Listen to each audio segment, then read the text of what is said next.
నేను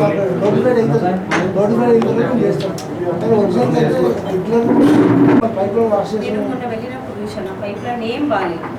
మీరు ఒకసారి మళ్ళీ దాని రిపేర్స్ అవన్నీ పెట్టారు కదా మనం పెట్టినప్పుడు, అవి చూడండి ఫస్ట్. దాంట్లో నీటి సరఫరా ఏ సమయానికి ఇస్తారని ది మస్ట్ నో ఇట్. మాకు ఇవ్వండి మీరు. మనం ప్రతి వార్డు ప్రతిరోజు ఇస్తామా? ప్రతి వార్డు ప్రతిరోజు ఇస్తే 45 వార్డులకి ఏది ఉందో ఏ సమయానికి వెళ్ళి ఏ సమయం. నూతనంగా చైర్పర్సన్గా బాధ్యతలు చేపట్టినటువంటి అడవాల జ్యోతి లక్ష్మణ్ గారు వీళ్ళ గత సంవత్సర కాలంకి వెళ్ళి పూర్తి స్థాయి లోపల బాధ్యతలు నిర్వర్తింప చేయలేకుండా కొంత విధంగా పాలన అస్తవ్యస్తమైందని చెప్పక తప్పదంటుంది. అయినటువంటి పాలనను గాడిలో పెట్టవలసినటువంటి ఒక బాధ్యత ప్రస్తుత చైర్పర్సన్ అడవాల జ్యోతి గారిపై ఉందని చెప్పక తప్పదని చెప్పంటున్నాను.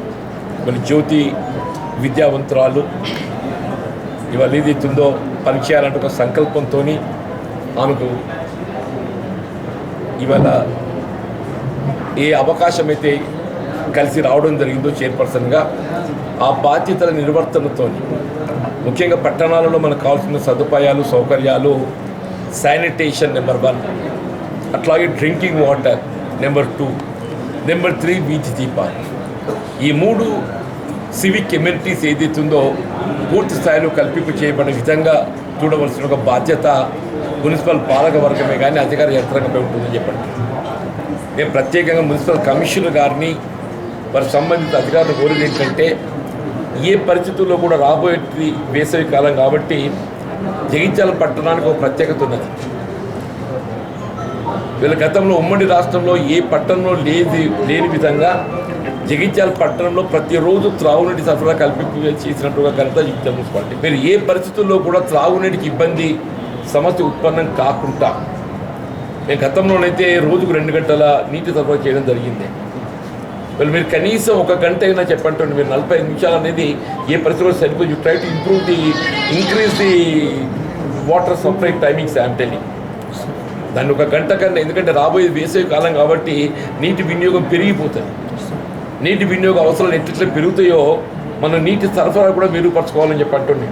వీళ్ళు మీరు భవిష్యత్తులో కూడా త్రాగునీటి వరకు ఏ విధమైనటువంటి ఇబ్బంది కలగకుండా కనీసం 1 గంట అయినా ఇవాళ మీరు ఏది ఇస్తుందో మన మున్సిపాలిటీలో 48 వార్డ్స్ ఉన్నాయని ఈ 48 అవర్స్ మీరు ఏ టైమింగ్సే ఏ వార్డుకు నీటి సరఫరా చేయబోతున్నా it must be exhibited in the municipality.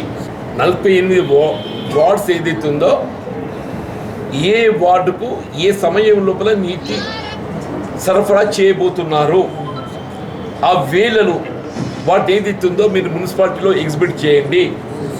సంబంధిత మున్సిపల్ కౌన్సిలర్స్కి ఏదైతుందో వారికి ఏదైతే ఆ వేల వివరాలు వారికి తెలియజేయండి. అట్లా మున్సిపల్ చైర్మన్ గారే కానివ్వండి, శాసనసభ్యులే కానివ్వండి, శాసనమండలి సభ్యులే కానివ్వండి, మాకు కూడా వివరాలు ఇవ్వండి చెప్పండి. It must be given to the press also.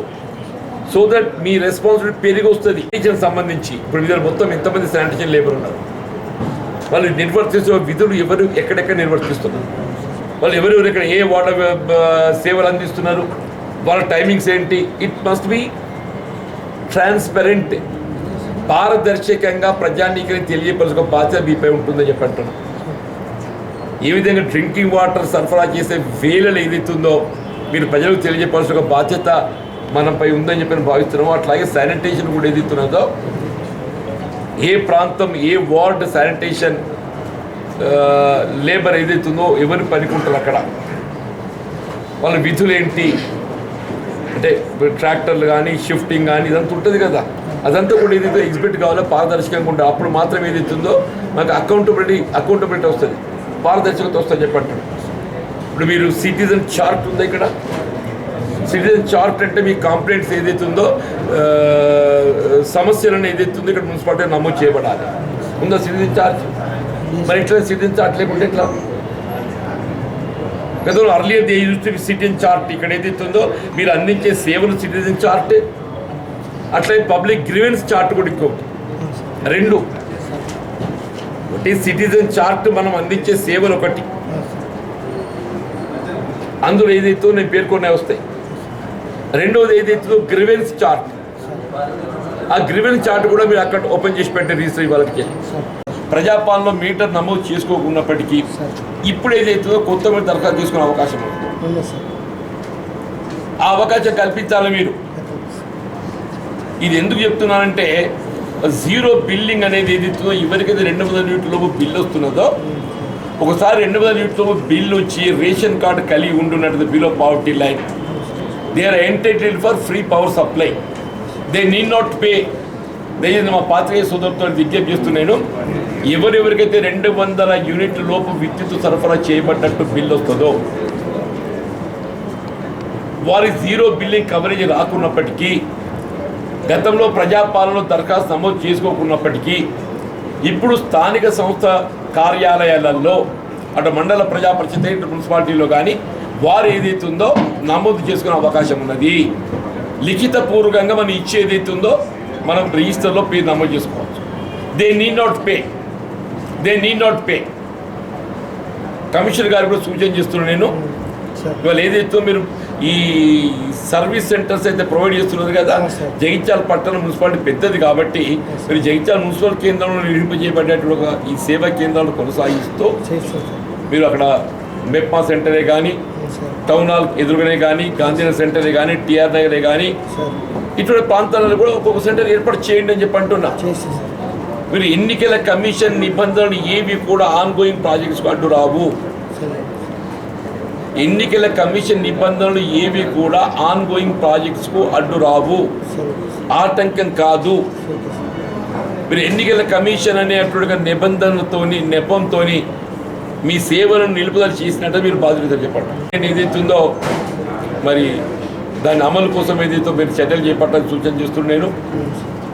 నేను కూడా అంటే ఎక్కువగా బికాజ్ ఎలక్షన్ కోడ్ కూడా వస్తుంది కాబట్టి నేను అంత డీప్గా రివ్యూకి పోకుంటే ఏదైతే కొన్ని సలహాలు సూచనలు మాత్రం చేస్తున్నాను. డీప్ రివ్యూ చేయడానికి వరకు ఎందుకంటే మనం ఇవాళ మధ్యాహ్నం 3 o'clock వెళ్ళి షెడ్యూల్ వచ్చే అవకాశం ఉండదు కాబట్టి ఇక ఫ్రెష్ ప్రాజెక్ట్స్ టేకప్ చేసేందుకు కొంత ఇబ్బంది ఉంటాయి. నేను కొత్త సలహాలు సూచన చేద్దామన్నా కానీ ఓన్లీ సూచన చేయగలుగుతా, చేయబట్టబోయే కార్యక్రమాలు వివరించగలుగుతా. జగిత్యాల పట్టణానికి సంబంధించి ఇక్కడ ప్రధానంగా ఏదైతుందో రోడ్డు విస్తరణ అనేది ప్రధానంగా ఇక్కడ ప్రజల్లో నలుగుతున్నటువంటి ఒక సమస్య అంశం అని చెప్పాను. అంటే వాస్తవం చెప్పంటూ నేను ఉమ్మడి రాష్ట్రంలో 2014కి పూర్వం ఏవైతే మున్సిపాలిటీలు చేపట్టబడ్డటువంటి సౌకర్యాల కార్యక్రమం మినహా 2014 తర్వాత ఏదైతుందో అదనంగా చేపట్టబడమని జరిగింది. వాళ్ళు మనం ఏంటంటే all will try to compare Jagtial municipality with Siddipet అని సిరిసిల్ల. 2014 తదుపరి ఏ రోడ్డు విస్తరణ కానీ అభివృద్ధి కానీ సిద్దిపేట చేపట్టబడడం జరిగిందో ఇక్కడ చేపట్టబడలేకపోవటానికి ఇక్కడ పాలకులు అని చెప్పి అంటున్నాను. 14, 18 మన 23 వరకు ఏదైతే ఇక్కడ ఉన్న పాలకులు బాధ్యులు అని చెప్పి అంటున్నాను. ఇవాళ 23 డిసెంబర్ ఇక్కడ కాంగ్రెస్ ప్రభుత్వం అధికారం ఇవాళ today Congress party will take responsibility. Jagtial పట్టణానికి సంబంధించిన రోడ్ల విస్తరణ ఏదైతున్నదో ఏ ప్రధానంగా 50 రోడ్డు గురించి మనం చర్చిస్తామో, నేను 94 ఎన్నికల కన్నా ముందు 40 ఫీట్లు ఉన్నటువంటి ఒక రోడ్డు 60 ఫీట్ల విస్తరణ చేయడం జరిగిందని చెప్పండి, 60 ఫీట్ల విస్తరణ చేయడం జరిగిందని చెప్పండి. ఎవరిపై ఏ విధమైన భారం వేయకుండా విత్ మ్యూచువల్ అగ్రిమెంట్ కేవలం పరస్పర ఒప్పందంతో ఏదైతుందో 60 ఫీట్లకు మనం అమలు చేసుకున్నామని చెప్పండి. నువ్వు 2014 తదుపరి ఏదైతుందో 60ని 100కు విస్తరింప చేయాలని చెప్పి తీర్మానాలు చేసుకున్నాం. ప్రభుత్వం ఏదైతుందో ఆమోదం తెలపడంలో 5 సంవత్సరాలు నాంచింది. ఆమోదం తెలిపిన తర్వాత ఏదైతుందో కేవలం ప్రభుత్వ కార్యాలయాలకే పరిమితం అయిపోయింది. ఈ సమస్యలు ఎక్కడికి వచ్చింది? ఏ ప్రభుత్వ కార్యాలయాలకే పరిమితమై ప్రైవేట్ ప్రాపర్టీస్ అమలు చేయబడలేకపోవడానికి ఏంటి కారణము? వారికి చెల్లించవలసినటువంటి ఒక పరిహారం చెల్లింపు చేయబడలేకపోవడంతో ఎవరైతే ఎఫెక్ట్ అవుతున్నారో వారిని అయితే పరస్పర ఒప్పందం ద్వారా వారిని ఒప్పించాలి. నువ్వు ఒప్పించలేని పరిస్థితుల్లో వారి పరిహారం చెల్లింపు చేయాలి. ఈదర్వే అంతే కదా బాబు. అయితే పరిహారం చెల్లింపు వాళ్ళని మ్యూచువల్ అగ్రిమెంట్తో ఒప్పించాలి. మనం ఒప్పించలేకున్నట్టు ఏం చేయాలి? మీరు టీడీఆర్ పట్టుకొచ్చిండ్రు, వెల్కమ్. టీడీఆర్కి ఒప్పుకుంటే సంతోషం, టీడీఆర్కి ఒప్పుకోకుంటే కాంపెన్సేషన్ ఇవ్వాలి. కాంపెన్సేషన్ కావాల్సిన నిధులు సమకూర్చాలి. చేయవలసిన బాధ్యత ఎవరి మీద ఉంటుంది? రాష్ట్ర ప్రభుత్వంపై ఉంటుంది, స్థానిక సంస్థలపై ఉంటుంది. మీరు కావాల్సిన నిధులు సమకూర్చలేక ఏదైతున్నదో కేవలం మాటలతో ఏదైతుందో కాలం వెళ్ళిపుస్తే ఇవాళ సమస్య ఎక్కడ సమస్య అక్కడ. నేను భవిష్యత్తులో నేను పీరియడ్ చెప్తున్నా సార్, మళ్ళీ మున్సిపల్ ఎన్నికల లోపల ఏ పరిస్థితుల్లో కూడా అంటే ఇప్పుడు మన మున్సిపల్ టౌన్ ప్లానింగ్ అధికారులు ఏదైతుందో ఈ పరిహారం చెల్లింపు చేయవలసి వస్తే ఎంత చెల్లింపు చేయవలసో ఒక అంచనా రూపొందించండి.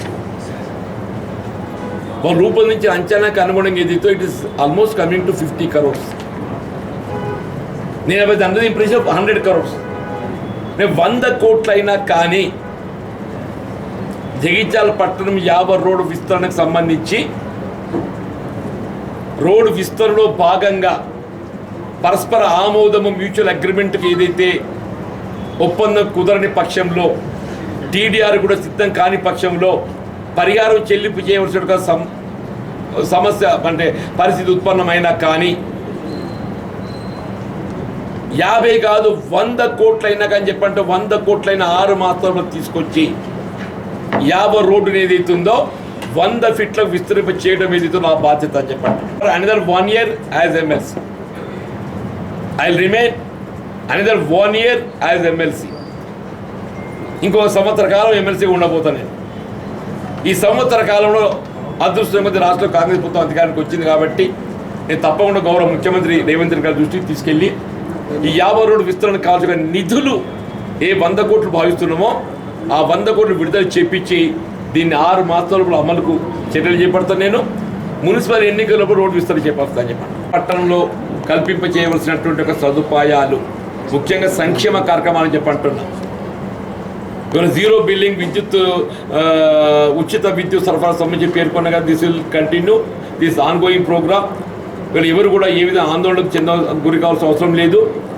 200 యూనిట్ల పై లోపు వచ్చినట్టయితే వైట్ రేషన్ కలిగి ఉన్నట్టయితే యూ నీ నాట్ పే. మీరు అప్లై చేసుకోండి, మీకు సరి చేయడం చూస్తా చెప్పండి.